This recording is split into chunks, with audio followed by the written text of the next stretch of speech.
Mismatched data structures between mobile health frameworks and hospital systems cause immediate integration failure in professional health applications. Every HealthKit quantity type requires a manual mapping to a logical observation identifier's names and codes entry for global recognition. Initializing the health store is the technical prerequisite for accessing any encrypted medical data stored on the local mobile hardware. Developers must request explicit read and write permissions for every individual data type before the application can query health records. The Open Authorization 2 protocol provides the secure framework for connecting the mobile client to the remote clinical backend server. A redirect uniform resource locator must be registered within the electronic health records system to handle the incoming authorization response. Upon successful login, the application receives an access token and a refresh token used for background data synchronization.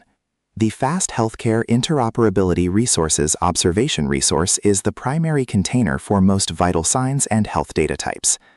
Every observation resource must include a status field like final to indicate the clinical reliability of the transmitted measurement. A category code system must be included to help the backend server index the incoming health data correctly for clinical searches. The subject reference within the resource must point to the unique identifier of the patient within the remote hospital database.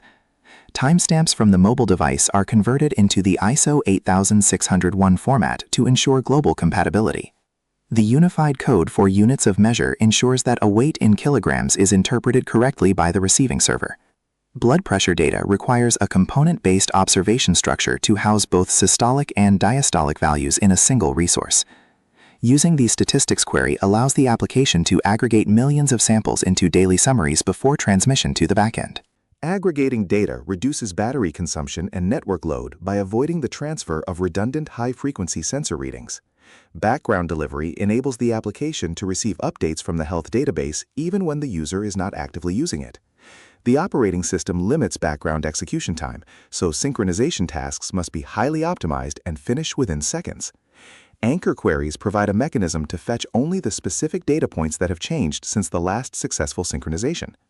The developer must persist the anchor object locally to track progress and prevent duplicate data transfers during the next run. When a user deletes a health record, the anchor query detects the removal and allows the backend to update accordingly.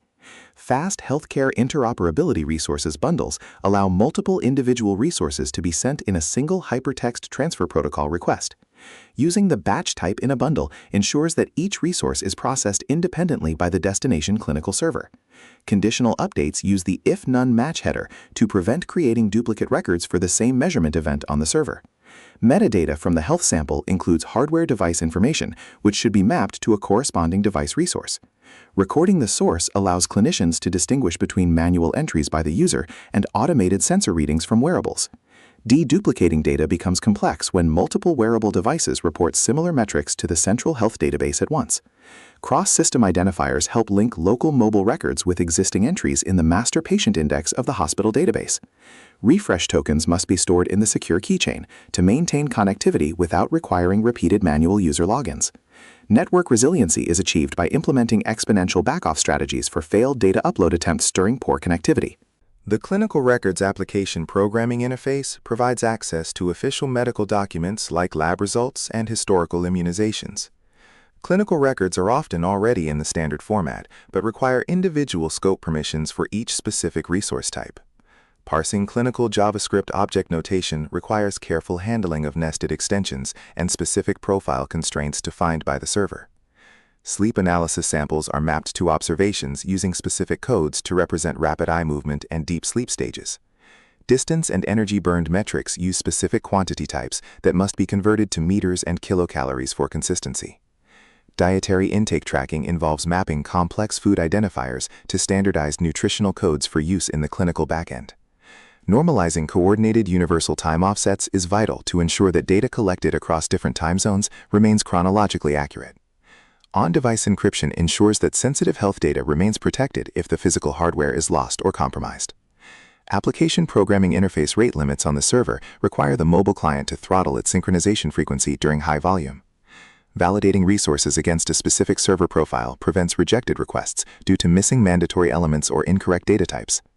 Sandboxes provided by major health record vendors are essential for testing the full integration cycle before production deployment. Final end-to-end testing verifies that data flow remains consistent across different device versions and mobile operating system updates. To handle large volumes of activity data, implement the HKStatisticsCollectionQuery, which allows for bucketed intervals, like hourly or daily summaries, to be mapped directly to aggregate observations. Successful integration creates a continuous loop of patient-generated data that empowers clinical decision support systems and improves long-term healthcare outcomes through precise digital insights.